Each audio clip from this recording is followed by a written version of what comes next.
to see if you guys can hear me okay, and then if I can hear my guest.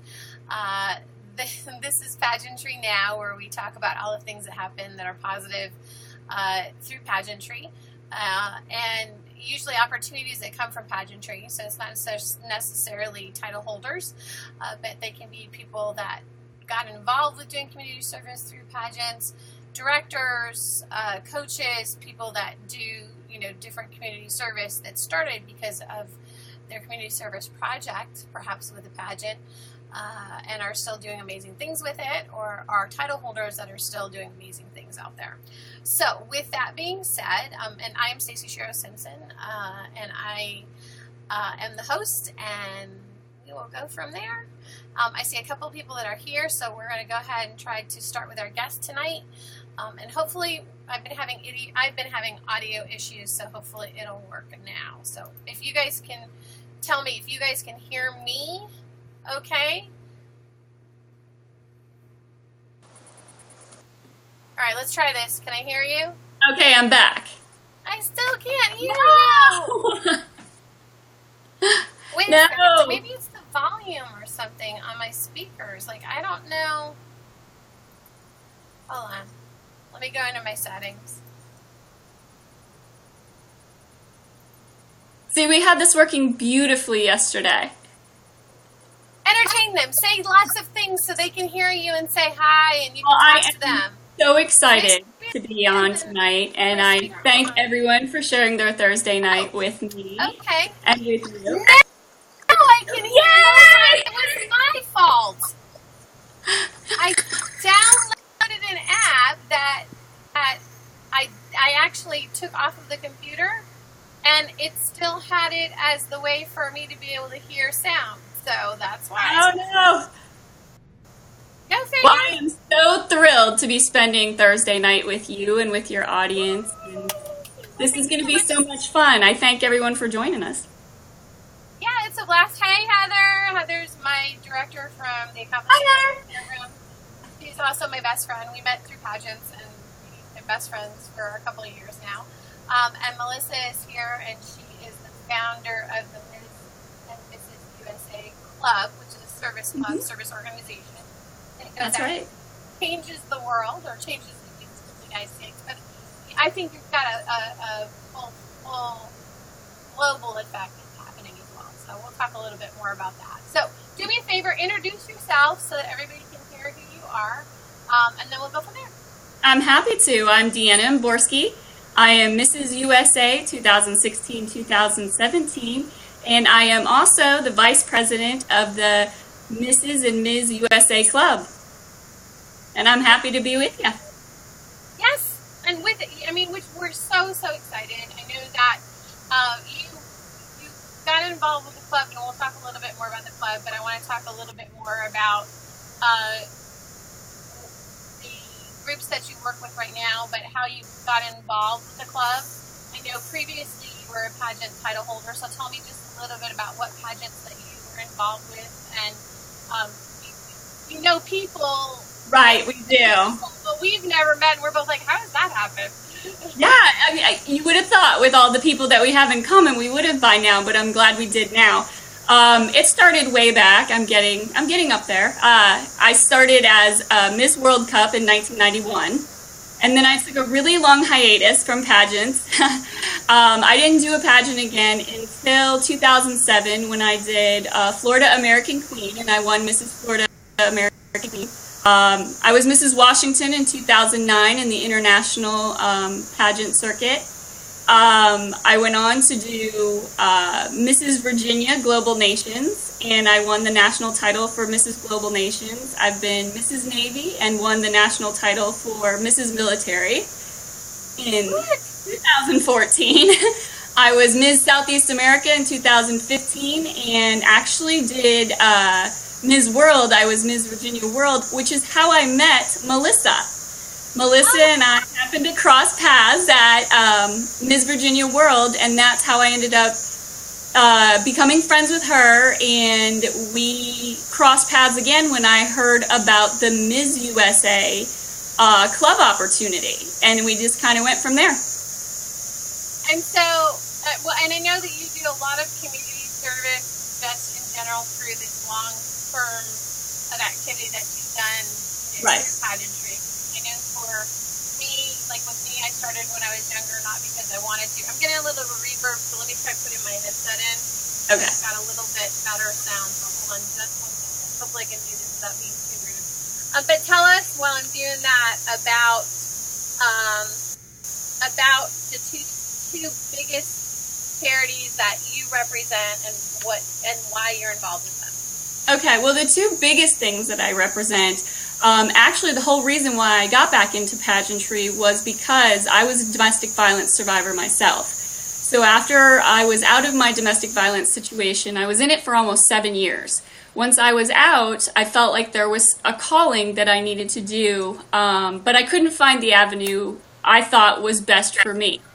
That's how I got involved in pageantry again. So I founded Victory Over Violence USA and the Upside Down Purple Ribbon campaign in 2007, which is just a very simple way. I wear my purple ribbon upside down, and it's a very simple way because a lot of people will not ask me about my domestic violence background or what had happened to me. They feel like they're asking things that are too personal. So I turn the ribbon upside down, and 9 times out of 10, someone will come up to me and kind of whisper to me, do you know your ribbon's on upside down? And I said, yes, I do. It's like that for a reason. Let me tell you why. So I can start the conversation with them and not have them feel awkward about it. So Victory Over Violence and domestic violence and PTSD are the things that I mainly concentrate on just because it is so close to me. And we've had such strides in the work that we're doing. I actually am a national volunteer for Break the Silence Against Domestic Violence. And for the Jamie Kimball Foundation out of Charlotte, North Carolina. So I have been able to really make tremendous ground with that. The other thing that I work with is actually kind of twofold. I became the director since we moved to Georgia for the Miss Swanee pageant. That is a relay for life. What a great icebreaker, by the way. So I know, right? It really is. It's a great way to be able to kind of let people approach you and for you to talk about it so that they can share their story if they want to. So that's fantastic. So it is. And you know what? People feel very comfortable then talking about it and sharing their story. So that to me has been a great way to work with the topic of domestic violence. It has become more mainstream, unfortunately, in the last few years, just because of things that have happened in the sports world and the entertainment world when it comes to domestic violence. So it is more commonly discussed now. It's not such a closet conversation like it used to be, but we still have a long way to go. But I was telling you about the other top thing that you asked me about was I became the director for the Miss Swanee pageant. Miss Swanee is a Relay for Life fundraising pageant, and it's done in partnership with North Gwinnett High School. Gwinnett County Schools are the #1 school district in the country for fundraising for Relay for Life. So I have a big responsibility this year to continue the tradition that they started, and I've done so with, it's coming up in February, so I invite anyone who's interested to get involved, but it's... Drive to Georgia. I'm sorry? I've got to drive to Georgia so I can be a guest speaker. I would love to have you in Georgia. So yeah, I'd invite anyone who's interested, but I do have a big responsibility because this is a major fundraiser for Relay for Life for Gwinnett County to keep them at the top of their game. I am just so proud to be associated with the fact that this particular school district has raised over $1.2 million for Relay for Life, which is hugely impressive. So this is all the effort of the administration and the students. This is very student-driven. And being a part of that is really something that I take great pride in.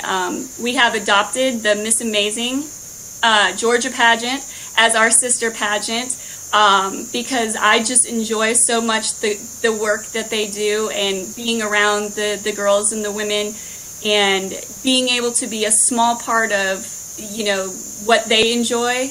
I really get great pleasure out of that. For those of you that are not familiar, the Miss Amazing pageant started off as a community service project Mm-hmm. by a young lady named Gordon. I can't remember last name. Oh, I'm getting really bad reverb again. It went away, I think, when you had your headpiece in, but that was just on my end because I could hear it too. I couldn't hear you again. I went back to that. Let's not go back to that.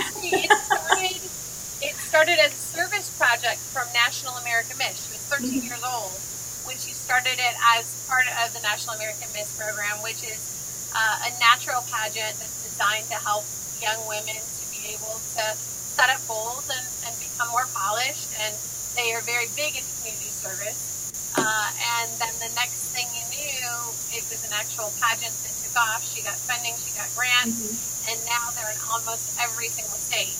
And I think it's amazing. She's been on several news stations. They've gotten tons of coverage.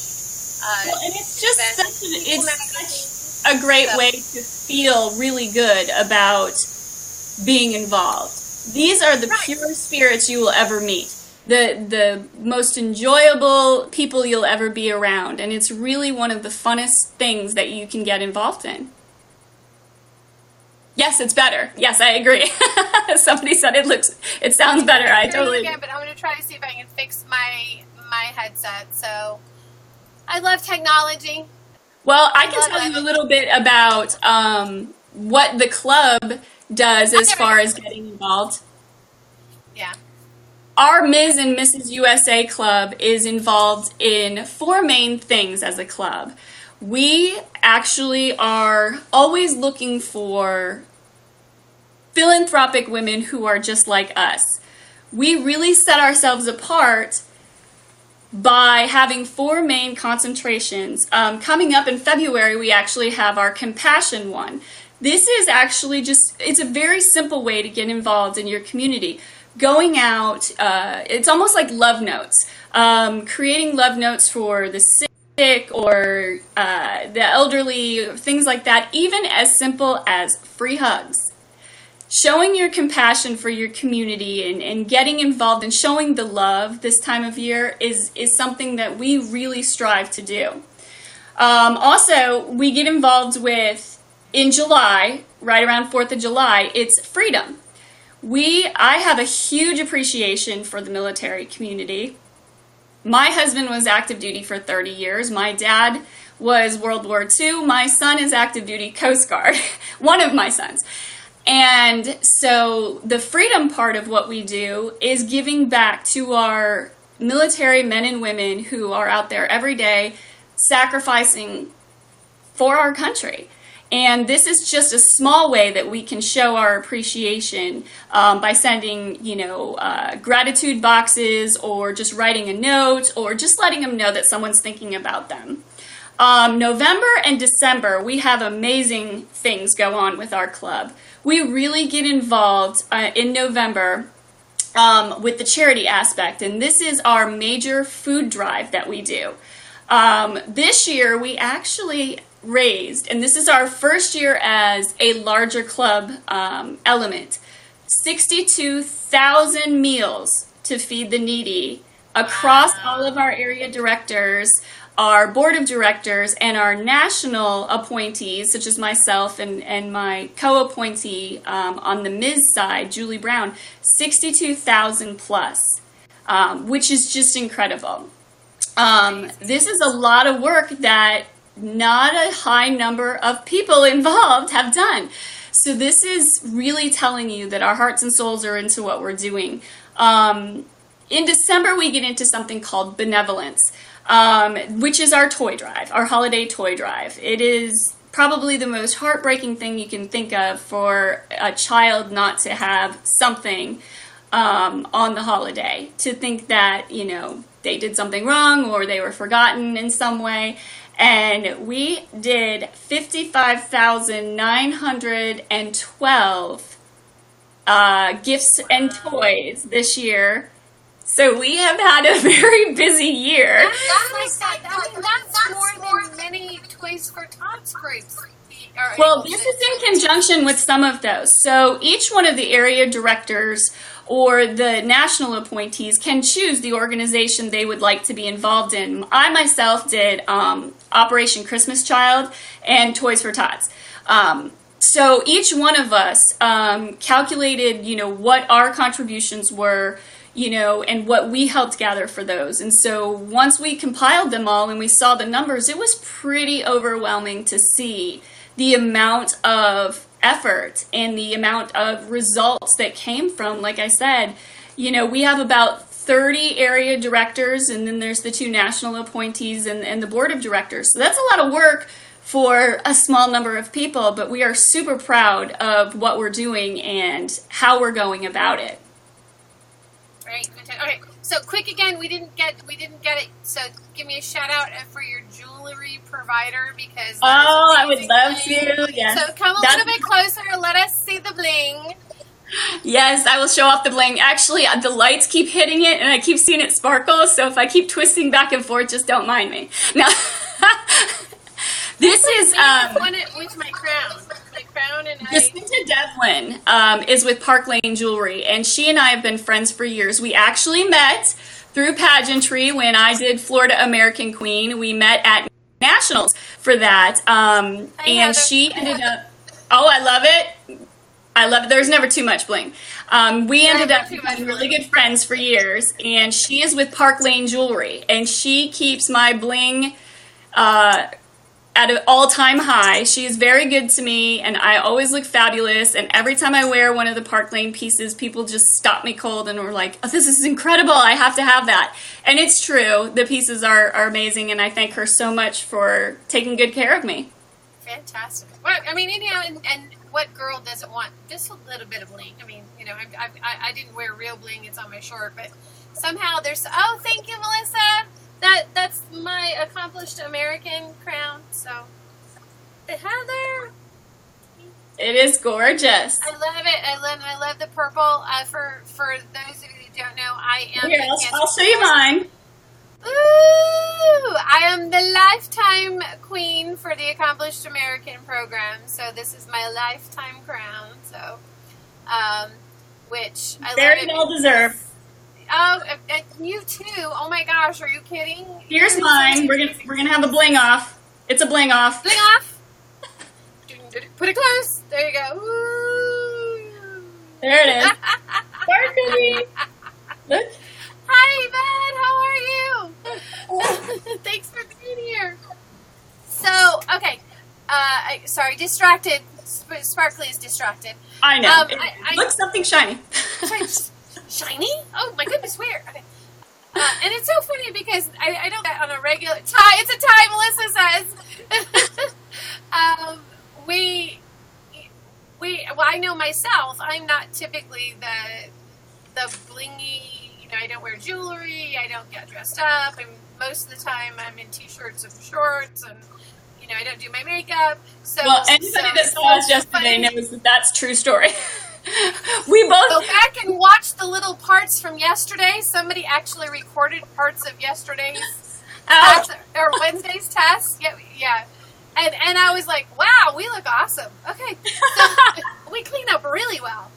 Yeah, we did. I know that. My viewers know this, but I am a 3-time cancer survivor. I was diagnosed with terminal cancer 20 years ago, lymphoma, and I was given 8 weeks to live.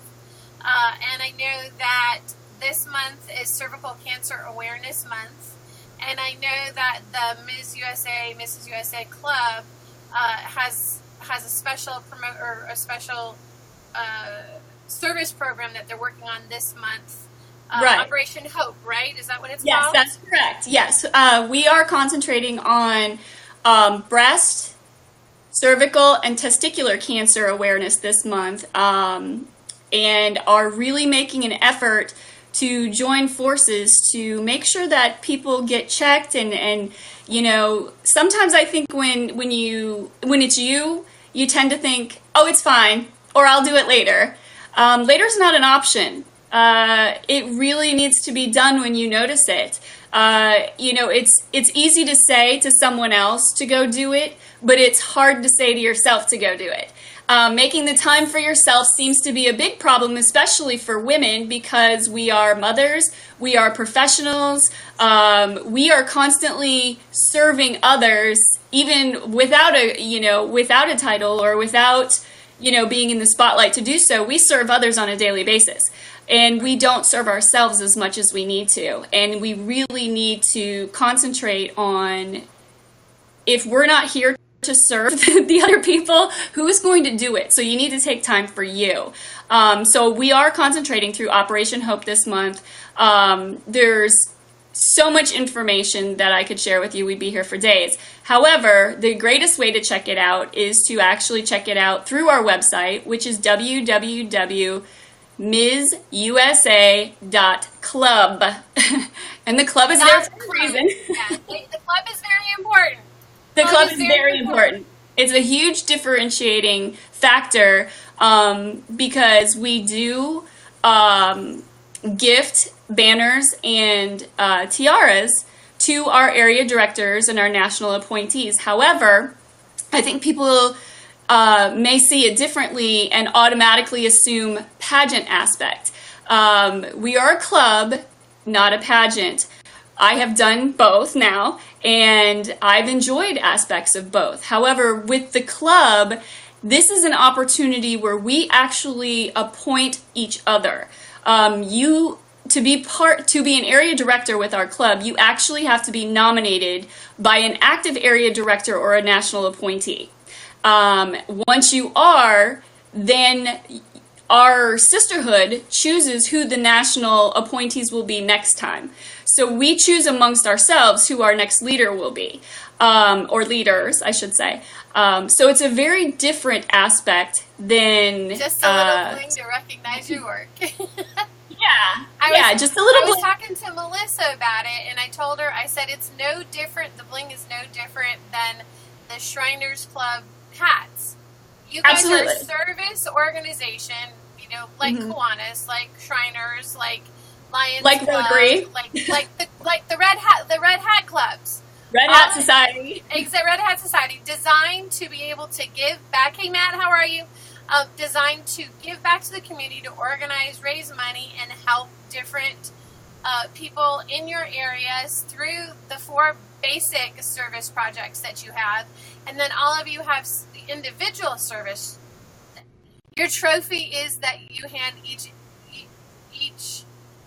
ADR member. Oh, I know what she's referring to. Okay, so what that means is we don't crown people. That's not how we operate. It's not what we do.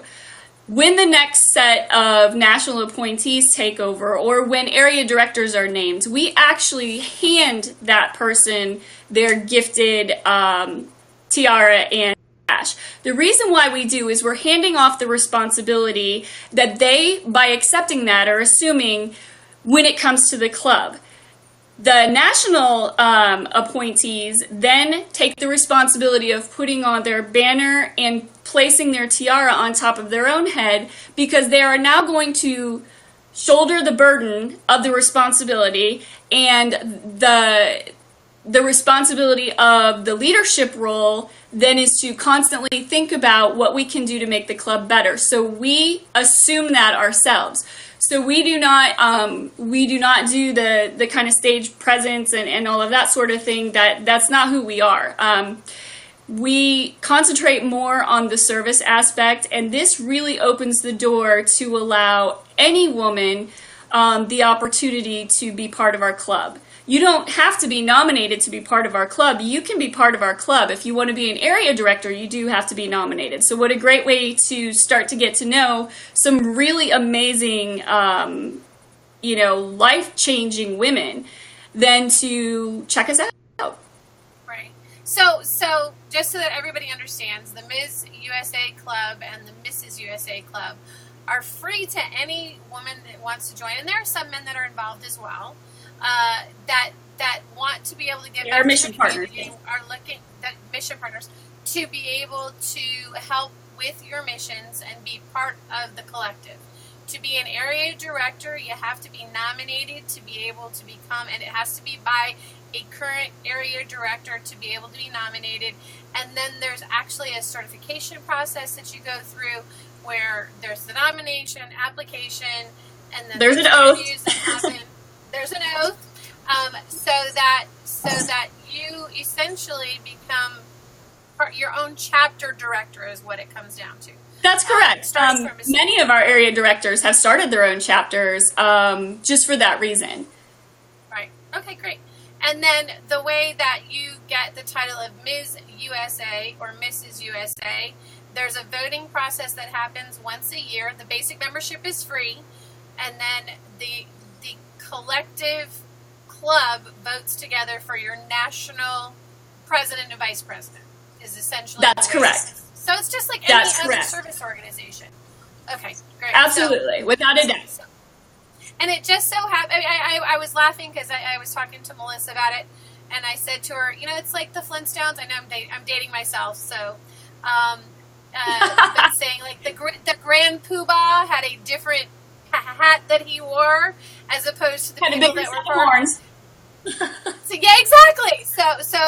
So you guys have a little different thing. It's not a Grand Poobah with horns. It just has sparklies on it. Right. So there you go.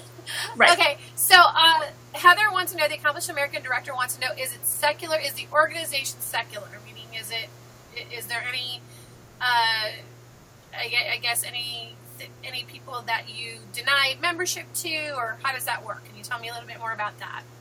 Well, I can tell you from my aspect as Mrs. USA, I have not filtered the applications as much as the CEO has. However, she just answered, no, it is not religious. Right.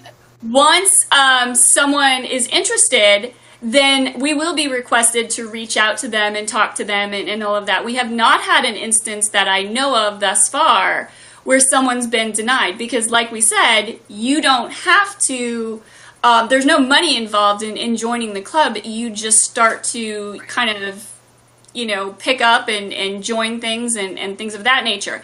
It is when you are interested in becoming an active area director that the nomination is key at that point. And no one's going to be nominated if they haven't already kind of passed those, is this person the right fit for this club organization protocol. So at this point, I don't think we've had any issues. Yeah, I mean, I know that the one thing is that you do have to be female to be an area director, correct? Yes. And a national appointee, yes. National appointee. And you have to just be a good moral character. And I know that everyone goes, okay, well, what does that mean? And it's like, you're not out selling drugs, doing bad things, giving bad images to the women that you're representing, which is with any kind of, social charity. You want to be able to put the best face forward and be able to represent them the best way possible. So your answer to that question, not murdering people. Yeah, exactly. Good. Just, somebody out there doing good things and having, Well, with Operation Hope, we're trying to heal them, so we're not going to heal them and get rid of them at the same time. And Operation Hope, I know that you guys have partnered with a doctor that actually is helping to do surgeries for free for women that need help with cervical cancer. Is that correct? That is correct. She's based out of Virginia, huh? Okay, cool. So yeah, I just wanted to make sure that we... Go ahead. Go ahead.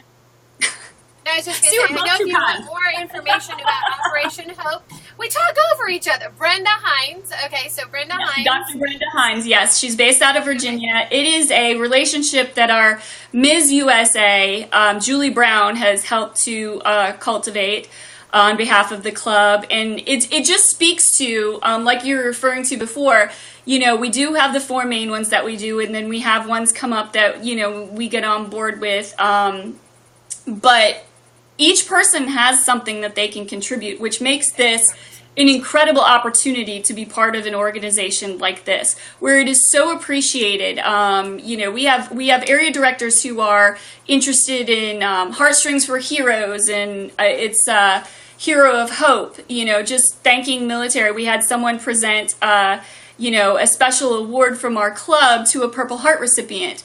The Humane Society, Forever Families, we have an area director who is currently trying to adopt a child from the Ukraine. So she is heavily involved in awareness about adoption. Heather needs to talk to them. Heather needs to talk. Yeah. She's trying to adopt a baby right now. So, and she loves, and her husband is a veteran. So she's all about the military support. So yeah. You and Heather You know, suicide prevention, anti-bullying. You know, each woman brings to the table something that I call them passion projects that they are completely passionate about, which makes the fact that, you know, we choose to highlight our area directors in such a different way so special.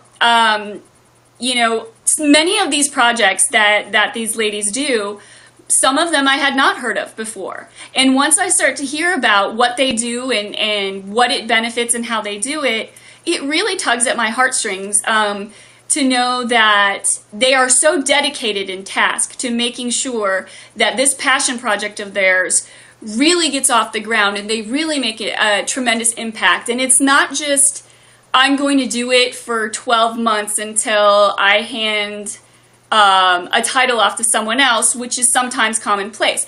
These women live and breathe these projects every day. They were doing these projects before they became area directors, and they continue to do them now.